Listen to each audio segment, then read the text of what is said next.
of disarray in society because abortion always destroys. Completely. Yeah, and it destroys. I could have talked a little more. Yes. I have been meeting some of the young girls who have been involved in abortion. The way they come to me and they narrate their experiences, it's just, I can't express it. Devastating. Sure. These girls are completely devastated. But of course, when they come to me narrating all this, I try to sympathize with them. Yes. And show my parental, pastoral. Parental and pastoral approach to them. That's right. And to encourage them. Yes. But I hear some of them are being encouraged by other people. Of course. To have abortion. Yeah, a lot of the Western countries are also coming in with different organizations that are well known in the West for abortion. It is a pity. So the move is on our rebel Catholics and on the Christian community, what they call UJCC, Uganda Joint Christian Council. Right. And we like also to move it to the interreligious council, where we have also Muslims and so on. Yes. And this was a thing which we also wrote to prevent the homosexuality law in Uganda.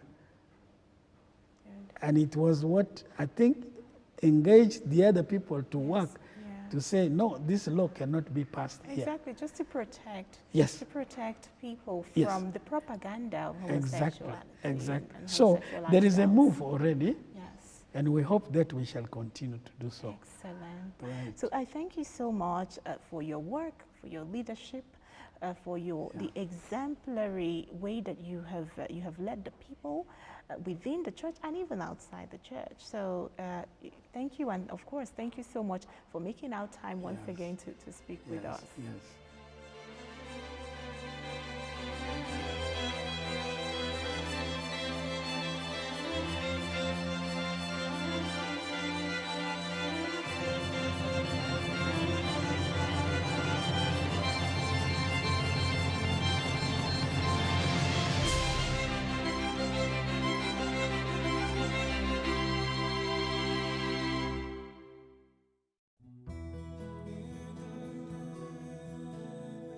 Hello, Journey Home family. Next time, we'll welcome Deacon Gregory and Ellen Amarante, a Catholic revert and a former evangelical, to share what led them home to the Catholic Church. Share the journey next time on EWTN's The Journey Home.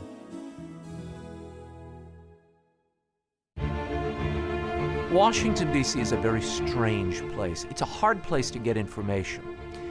And one of the things I love about it, though, is if you know the right people, if you make the right contacts, you can learn an awful lot. And most of the time, all you have to do is sit still and listen. I've learned over almost 20 years to listen to the right people. That's what I bring to bear. That's what we bring to this show every week. And that's the reason I think people tune in. EWTN. Live truth. Live Catholic.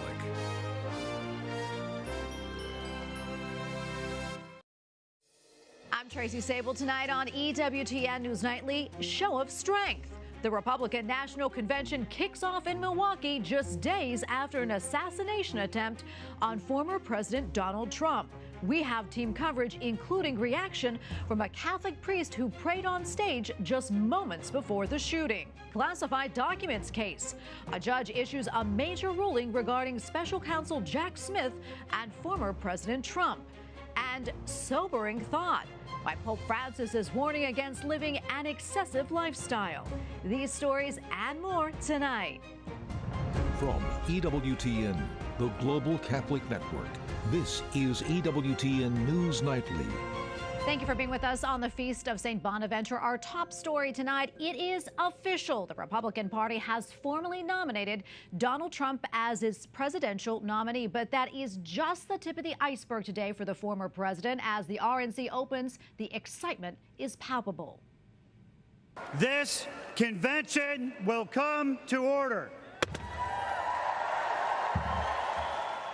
Thousands are expected to attend the four-day event in Milwaukee amid heavy security. And as the gathering opens, former President Donald Trump names his running mate. It is a great honor to move that J.D. Vance be nominated by acclamation by this Republican National Convention as its candidate for the office of Vice President of the United States of America. And as you just heard, Ohio Senator J.D. Vance is the VP pick. The 39-year-old is a Catholic convert and has the chance to become the second Catholic vice president in U.S. history. Vance went from nearly dropping out of high school to a stint in the U.S. Marines. He then attended The Ohio State University, where he double majored. After graduation, he then went on to Yale, where he earned a law degree. As someone who grew up in poverty, he says he appreciates some of the services that government offers to the poor. And there is yet more dizzying news on this day. A federal judge dismisses the classified documents case against former President Trump. The ruling says the appointment of special counsel Jack Smith by the Department of Justice was done illegally. Smith says he will appeal. Well, all the news takes place amid an unprecedented backdrop. Normally, the official nomination of the party's candidate for president is a celebration. This year's gathering is set to be a little different, however, after the assassination attempt on the former president over the weekend. If you want to really see something that's said, take a look at what happened.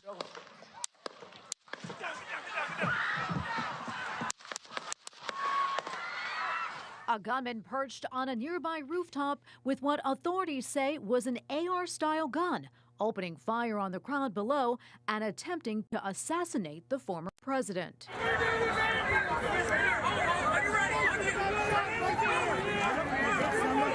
Moments later, video shows Secret Service agents swarming and lifting up Trump, his face bloodied. Trump then pumping his fist and shouting to the crowd, "Fight," to show he's okay as he was rushed away. The FBI calling the incident an assassination attempt against our former president, Donald Trump. The Secret Service killed the suspected shooter, who the FBI has identified as 20-year-old Thomas Matthew Crooks. Crooks graduated from Bethel Park High School in Pennsylvania in 2022. At least one person was shot and killed at the rally. Corey Comparator was a retired firefighter and a father of two. He was also a devout Christian.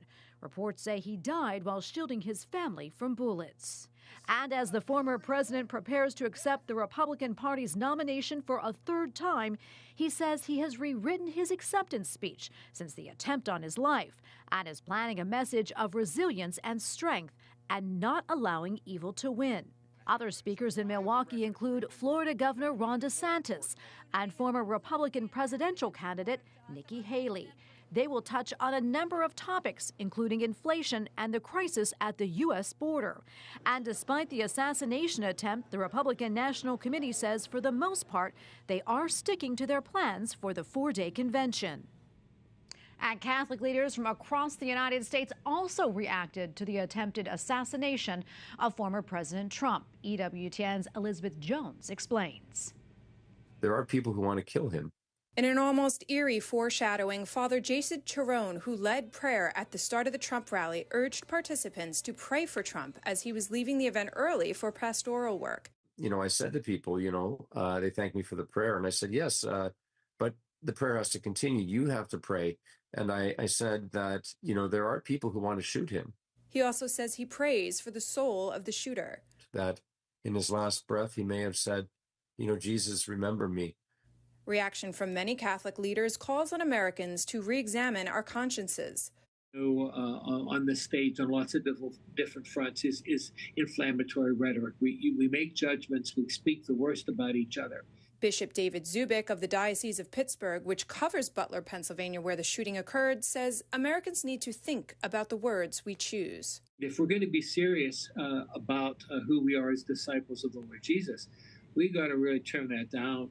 And we've really got to take the example of Jesus and look for the best in each other and look for the ways in which we can become more unified. Last week, he was here in Miami holding a similar rally with thousands of people in attendance. Archbishop Thomas Wensky of Miami thanks God that Trump's life was spared and similarly called on Americans to tone down how we speak about politics. To watch our language so that we don't engage in hyperbole that could end up encouraging acts of violence like we witnessed. Archbishop Timothy Broglio, president of the U.S. Conference of Catholic Bishops, condemned the political violence on behalf of all his brother bishops and called on Mary, the Mother of God and patroness of the Americas, to pray for us. His response comes just after the USCCB issued a statement in June titled "A Christian Response to Rising Threats of Political and Ideological Violence." The document calls on people to abstain from political violence and pursue dialogue. The Holy See responded to the deadly shooting, writing that it is united in prayer of the U.S. Bishops for America, for the victims, and for peace in the country, so that the motives of the violent may never prevail. Our nation has once again witnessed another deadly and tragic shooting. At the Cathedral of the Holy Cross in Boston, Massachusetts, a priest, during Sunday's Mass, read a statement from Archbishop Cardinal Sean Patrick O'Malley, who called for our nation to pray for former President Donald Trump and those killed and injured in the shooting. We must find peaceful ways to resolve our differences and avoid all political violence of any kind. Calls for peace and prayer were mirrored in many Catholic leaders' homilies and statements. Archbishop Wilton Cardinal Gregory of Washington, D.C., issued a statement asking everyone of goodwill to keep former President Trump and all those killed or injured in the violence in our prayers. In Indianapolis, where the Eucharistic Congress is set to kick off in just 2 days, the Archbishop Charles Thompson wrote in part, "Please join me in prayer and greater commitment to peace, civility, healing, and dignity of human life in our country and world. May the grace of God unite us more fully in the witness to the sacredness of all that is good, true, and beautiful." President Joe Biden issues sharp criticism of the Republican vice presidential pick. In a statement on social media, the president said J.D. Vance talks a big game about helping working people, but really wants to raise taxes on the middle class. This as Mr. Biden prepares to spend the next few days in Las Vegas, Nevada. On his busy schedule, a series of speeches, interviews, and campaigning. White House correspondent Owen Jensen reports. Owen. President Joe Biden, who has been under intense pressure to leave the race for the White House and let someone else run instead, isn't going anywhere for now. However, it's being reported in wake of the shooting over the weekend, his campaign is pulling down some TV ads. Meanwhile, in the White House Situation Room today, the president was briefed by DHS and the FBI on that assassination attempt. Alejandro Mayorkas, Secretary of the Department of Homeland Security, steps to the podium in the White House press briefing room with this update on the attempted assassination of former president and current GOP contender for the White House, Donald Trump. Both prior to and after the events of this past weekend, the Secret Service enhanced former President Trump's protection based on the evolving nature of threats to the former president and his imminent shift from presumptive nominee to nominee. 2 days after the gunman fired off his shots, a multitude of critical questions needing answers. The investigation is still very fresh and new. The FBI is leading the criminal investigation, which is ongoing. An independent review will be conducted to understand the facts regarding protection of the event and make findings and recommendations accordingly. My fellow Americans. Just last night, his boss, President Joe Biden, speaking from the Oval Office, saying Americans must stand together and to remember. While we may disagree, we are not enemies. We're neighbors. We're friends, co-workers, citizens, and most importantly, we're fellow Americans. With November not that far away, along with the political conventions arriving in Milwaukee and Chicago, the president called for peaceful debate and that it's time to cool down the political rhetoric. All of us now face a time of testing as the election approaches. And the higher the stakes, the more fervent the passions become. This places an added burden on each of us to ensure that no matter how strong our convictions, we must never descend into violence. Also tonight, President Biden was scheduled to be interviewed by NBC's Lester Holt earlier today. You'll recall he had that other interview recently with ABC's George Stephanopoulos, trying to prove he's up to the task for running again in November after that debate debacle. At the White House, Owen Jensen, EWTN News Nightly.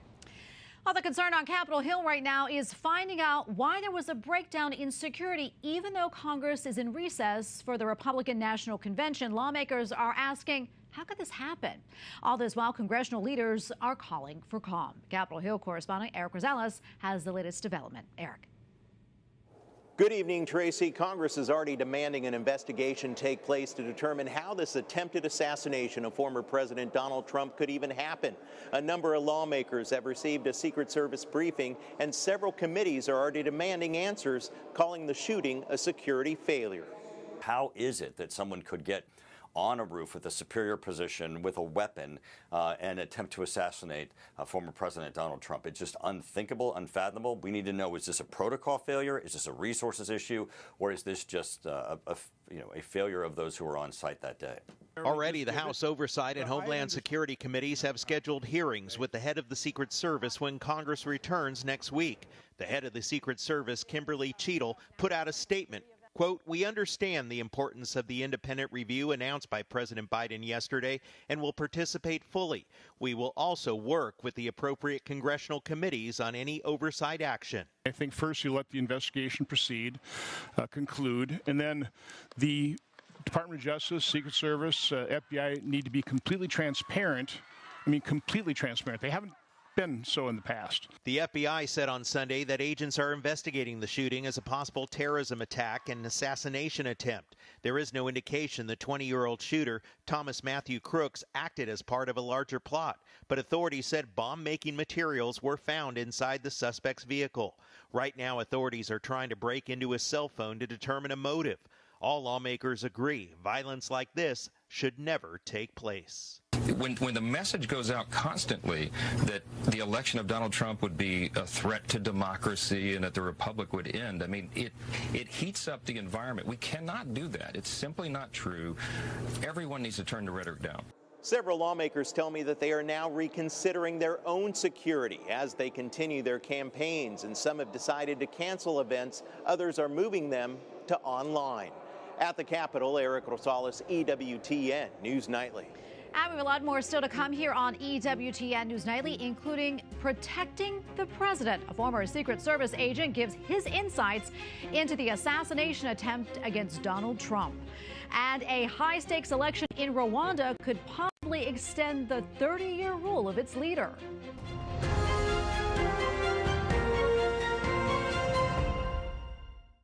Living here in Rome, people often ask me in coffee shops and restaurants when they hear that I work in some way connected with the Vatican at EWTN, they're always fascinated asking, what's behind the scenes? And here we have a show every week that delivers just what they're looking for. It is a unique access program where they open up the doors of the Vatican, where you go in, you see the people you don't normally get to see, you hear the stories that you don't normally get to see. It's an incredible access to the treasure trove of stories that are there in the Vatican and presented in such a beautiful way, highly produced every week. And the great thing is, you never know what you're going to see next. A short story at the end of a unique thing that's happening maybe once every couple of years in the Vatican, a special opening of an event or something being unveiled. What I love about Vaticano is it is always filled with surprises. Vaticano, informative, inspiring, engaging. We live in a world of extreme polarization, often consumed by anger and anxiety, a climate that is dividing our country and our world. A division so wide, there is even confusion within our church. And today, most secular news sources only serve to deepen this divide. But at Catholic News Agency, our mission is to be a witness to the truth of our Catholic faith, providing trustworthy, relevant, and timely news affecting the global church, as well as in-depth coverage of the Pope, the Vatican, the Church in the U.S., and the ongoing battle for the culture of life. Every day, CNA's reporters and editors maintain a continuous, faithful watch on the people and the events that impact lives and the souls of Catholics, delivering more news from a Catholic perspective than anyone else. Catholic News Agency, a service of EWTN News. Trusted, timely, Catholic. Engage at CatholicNewsAgency.com.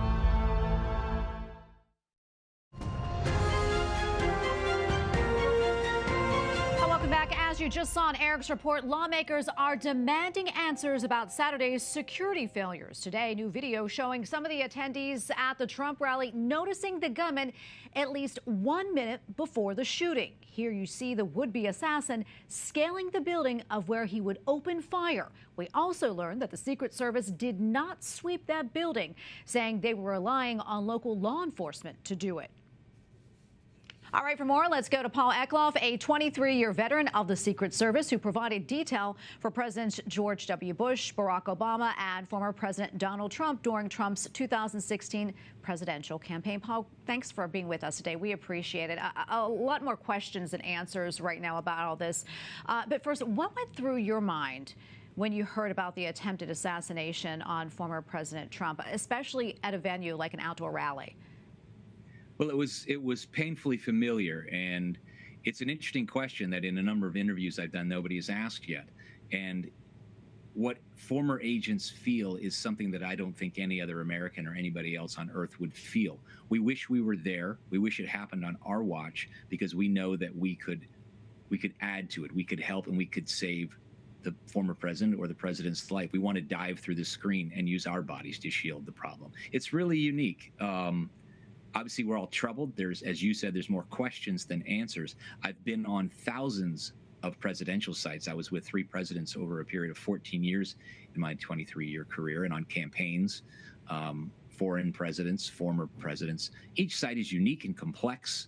So I probably have more questions than the public would even ask. And I think we all do. And it's very early. This is the first assassination attempt in history in the modern media age. We see it as it happens. We see spectator videos, we hear sound. Paul, there have been a lot of eyewitness accounts, and I'm sure you've heard them too. One in particular that sticks out in my mind was a man who gave an interview to the BBC saying that he saw that person on the building, and they were pointing to what they believed, I guess the person thought were agents, informing him this person was on the building and looked like he had a rifle, and it seemed like it took them a long time to take control of the situation. Talk us through that. I mean, what goes through their minds and what may have led to what seems to people being a delay in taking this person out? Well, I would caution people to realize that witness testimony is often flawed, and time tends to elapse or expand or contract based on memory. It may have felt like 4 or 5 minutes. I don't have the timing. And that individual may have notified local law enforcement. If that officer was on a post, he can't leave it. He can communicate via his radio to the command post and pass it along. The way the system works is the vulnerability that was identified was likely that rooftop being a main one because it has a line of sight into the venue outside the security perimeter, is the counter snipers have counter sniper response teams that when there is a suspected lone gunman or a suspected item or how do I put it, a suspected threat, they send out a team to investigate it, because though I hear a lot of critics from the military and I honor their service, the rules of engagement in a war zone are far different than in a farm field in Pennsylvania. You cannot just shoot out into the rural environment and put down a threat on a suspicion. It appears from reports that an officer saw the individual after climbing a ladder, was engaged with the rifle, and then the shooter started his actions far faster than he had planned to. Once that person presented himself as a threat on that rooftop and the counter sniper made that assessment, within a second, he shot that young man and neutralized that threat. But I think it's important for people to understand what the superhuman things you're asking from humans. That counter sniper with his powerful rifle and the best training in the world has to decide in a split second that that person is not a teenager with a pair of binoculars. If he had shot an innocent individual trying to get a view of the former president without a weapon, we'd be having a very different conversation. Well, Paul, we thank you for your insights and coming on today and for your service. God bless. Thank you. All right, now to Rwanda, where presidential elections are taking place with a predictable outcome. President Paul Kagame is running virtually unopposed. While condemned by many as a violent authoritarian, others have praised Kagame for presiding over impressive growth after the 1994 genocide ended. There were long lines at some of the polling stations in the capital. In 2015, Rwandans voted to lift the 2-term limit. Kagame could potentially stay in power until 2034. All right. Right now to the Middle East, where Hamas says ceasefire negotiations are ongoing. This after an Israeli airstrike targeted a high-ranking member of the militant group. Prime Minister Benjamin Netanyahu says he is not certain that Mohammed Deif has been killed. Deif is considered the chief architect behind the October 7th terror attack that sparked the war. Hamas claims the commander is in good health and added that the Israeli strike that targeted him killed at least 90 people, including children, in an area designated as a humanitarian safe zone. Well, back to the U.S., a historical heat wave and hundreds of thousands of people without power. This is a situation right now in Houston, Texas, a week after Hurricane Beryl hit the Lone Star State. Governor Greg Abbott is demanding an investigation on the delayed response of CenterPoint Energy and future preparations for the rest of hurricane season. Meanwhile, power has been restored to more than 2 million customers. Up next on EWTN News Nightly, the rain in Spain. A familiar team wins the European Soccer Championship last night in Berlin, and there was something fishy going on yesterday at the Vatican. We'll explain.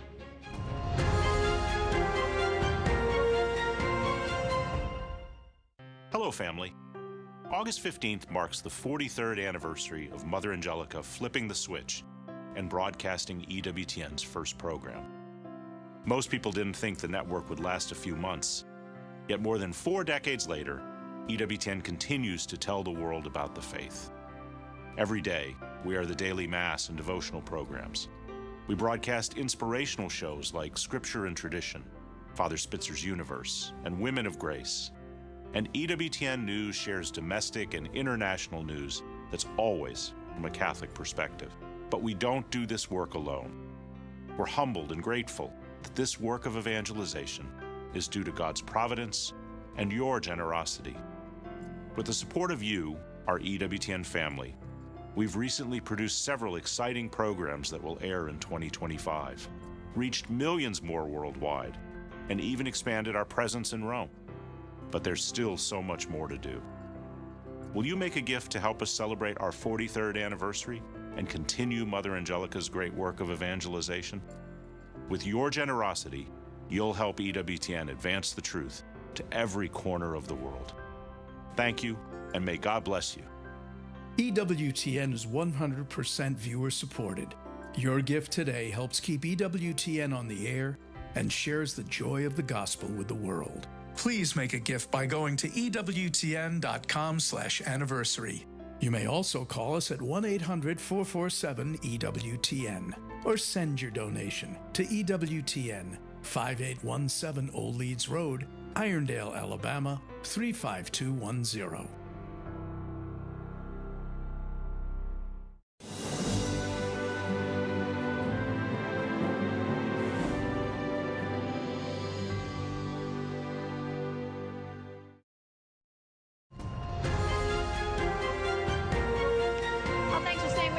Something for all you soccer fans out there. Spain, led by its coach who makes the sign of the cross before games, won the European Soccer Championship last night in Berlin. Spain won its record 4th Euro title after defeating England by the final score of 2-1 in the final. Spain's Nico Williams, whose family was once saved from a human trafficking ring by the Catholic group Caritas, scored the opening goal. England tied the game briefly in the second half before falling just short of winning its first Euro title. And in Miami, Argentina won the Copa America Championship by beating Colombia 1-0 in last night's final. Argentina won its 16th Copa title, even though superstar Lionel Messi missed most of the second half and extra time with a leg injury. Well, in many parts of the world, the second Sunday in July is referred to as Sea Sunday, a time for Christian communities to come together to celebrate and pray for those who work on the water in vital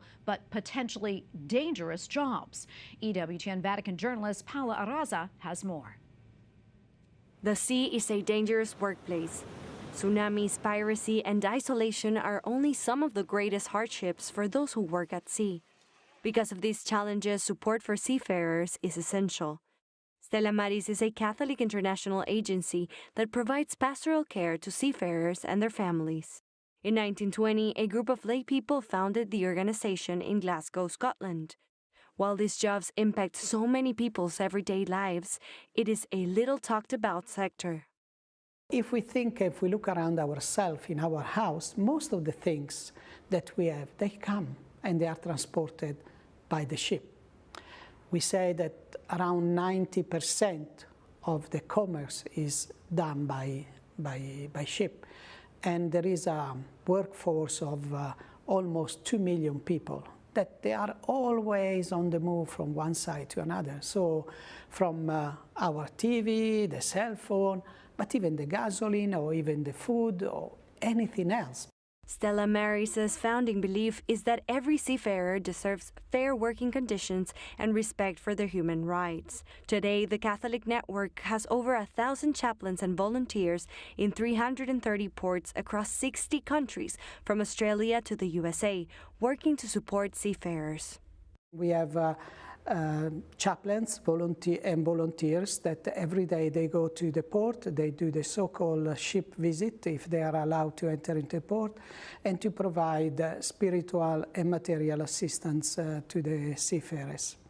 Beyond having to confront injustices, exploitation, and inequalities on board, Father Bruno also mentions the dangers of isolation, piracy, and natural catastrophes. He focuses especially on the difficulties that not only come with cultural diversity, but also with being away from one's family for extended periods of time. In order to encourage the world to pray for those who work in the maritime sector, Christian communities come together each year on the second Sunday of July, Sea Sunday, to pray for the safety of seafarers and fishers and to thank them for their sacrifices. The Vatican has also reminded the faithful of the importance of the sea, as it is by way of the sea that the Church has formed and spread throughout the entire world. Jesus started the Church with the fishers, and Jesus often preached from the boat in the lake of Tiberias or other things. So the sea is at the beginning of the Church. But also the apostles, they spread the Catholic faith by sailing, by moving from one place to another. So sea is very important for us because the sea is where the Church was started, and the sea is the place where the Church expanded around the world. In Rome, Paola Riasa, EWTN News Nightly. And finally tonight, Pope Francis urges the faithful to reject a life of excess. E poi essere sobri nei pensieri, essere sobri nei sentimenti. During a Sunday address at the Vatican, the Holy Father says the faithful should strive to live in a sober and non-materialistic way. He called to mind the instructions of Jesus to his disciples, telling them to take nothing for their journey as they evangelize. And we thank you for watching tonight. Remember, you can follow us on social media, Facebook, X, and Instagram at EWTN News Nightly. I'm Tracy Sabol. Good night, and God bless.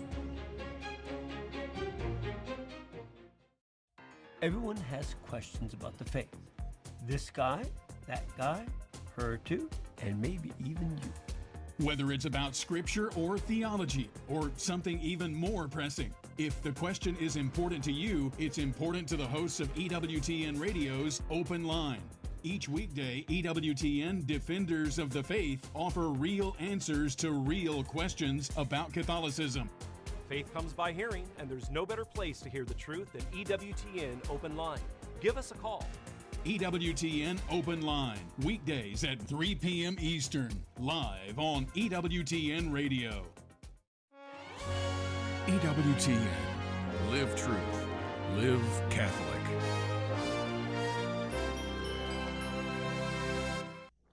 Suppose you lived in the heyday of Grecian drama, 4 or 5 centuries before Christ, and you saw a great play that